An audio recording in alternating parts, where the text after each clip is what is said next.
morning and welcome to Planet in the Word week 25. And this week we're going to see something happen in our weekly reading that is going to set us up for basically the rest of the Hebrew Bible and some of the events that occur from here going forward. And I feel that it's worth taking a moment to make sure that we are clear on what we're reading from the beginning so that it is easy for us to move forward understanding how this happened and why it happened. And that is the division of the whole nation of Israel. What divided the nation of Israel and how did we end up with these two kingdoms? So last week we have the death of David. We have the taking over of the kingdom of Solomon. These are all the things that you read. And these beautiful passages where Solomon is just pouring his heart out in obedience to Yahweh and dedicating the temple and the amazing things that happen. This week, we have a shift. So let me point out, first of all, when David died, he had been king of Hebron 7 years and king of all of Israel 33 years. Now that's interesting because what we have is when Saul died, David only was given the kingdom of the area of Hebron because there was a descendant of Saul still alive. So there was a little bit of an internal civil war going on. But eventually all of Israel comes to David and says, please rule over all of us. So the period of time that Israel was a completely united kingdom under David was 33 years. And then Solomon comes to the throne. And Solomon, acting as king over all of Israel, builds the temple, dedicates the temple, and then you're going to begin to see this week how the Bible specifically states that Solomon slipped into the worship of pagan deities. And he did that through that Achilles heel that Israel had over and over again. It was when the men in the tribes married the women of the land.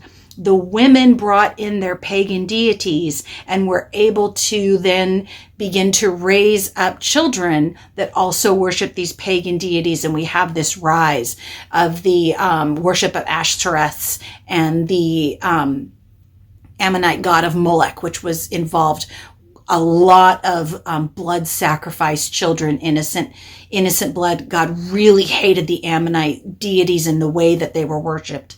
And it says because of that, God let a prophet know that he was going to tear the kingdom out of Solomon's hands. Solomon finds out, and actually the prophet goes to a gentleman named Jeroboam. And he was known to Israel because he was the person set in charge of the forced labor of the two tribes of Joseph, Ephraim and Manasseh, which is the northern part of Israel. So this man would have been known because he was put in charge of the forced labor. So when Solomon finds out that he's been told that he's going to end up ruling the land, Solomon goes to kill him, and this man takes off. So we have Solomon. He ends up ruling in all of Israel for 40 years. So if we look at that on a timeline, David for 33 years, Israel's united. Solomon for 40 years, Israel's united. Then Solomon's son comes to the throne. Now Solomon's son is Rehoboam. Young guy, wants to make his own name. His father has gone off after these pagan deities. We already sort of have this prophetic word out there. There's somebody waiting in the wings, but he really wants to make a name for himself. So one of the first things that happens after he's made king of all of Israel is that he's approached, and Israel says, look, we are exhausted. We're tired. We have been serving your father and building and mining and all the things we've done for Solomon. And we've created these amazing cities and we're well guarded and we need a break. And he says, you know what, give me a few days. So he gets some advice. What do you think I should do? So the first thing he does is he sort of goes to his father's trusted advisors, and he says, what should I do? And they say, you know what? If you want to get the heart of the kingdom, you will give these men what they're asking for. The heart of the people will be turned towards you because you will be lightening their burden. And then he goes to his friends, kind of a group of yes men who would really like to make a name for themselves. And he says, what do you think I should do? And they're like, Stick it to him. You think my dad was bad? I'm going to be even worse. And between those two pieces of wisdom, the wisdom of the sages and the wisdom of the young, he chooses the wisdom of his friends. And he decides that he's going to take the strong arm approach. So he does. He meets all of Israel and he announces, listen, you think you were miserable under my dad? It's going to be even harder under me. And what ends up happening is, just as the prophet stated, Israel states, let's return to our tents, which is essentially saying, we are going to reject your rule. In fact, you're going to read this week how they specifically reject the rule of Rehoboam, Solomon's son, and they go to their tents, and Rehoboam is left only ruling over essentially Judah, Jerusalem, and the tribe of Benjamin. Now, Simeon is inside the tribe of Judah, but essentially it's those two tribes are all that's left. And the other 10 tribes become, from this moment on, what we know as the northern kingdom.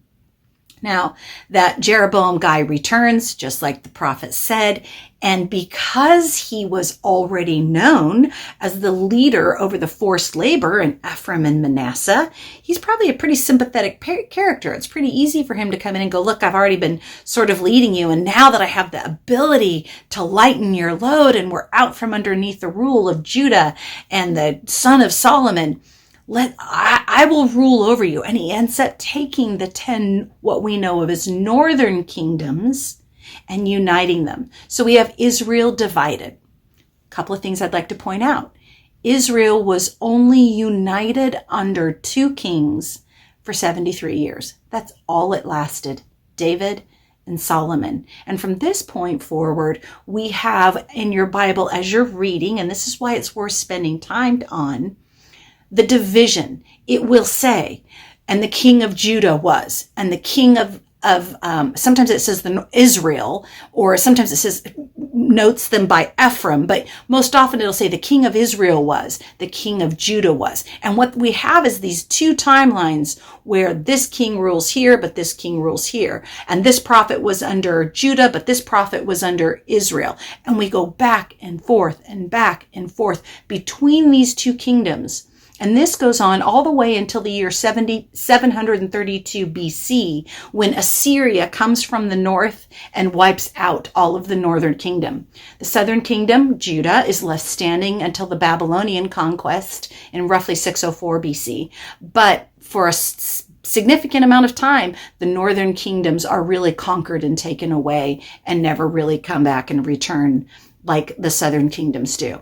So I wanted you to pay attention as you're reading this week. This is the setup for what goes on in the following chapters, where we keep doing the switch between Israel, Judah, Israel, Judah. This is how that happened.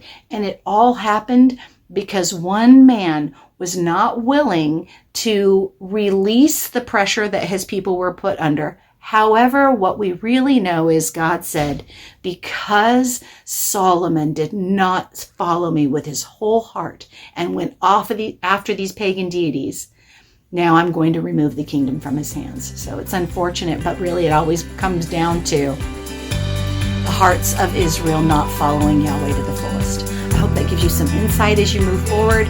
Thanks for joining me. Have a great week.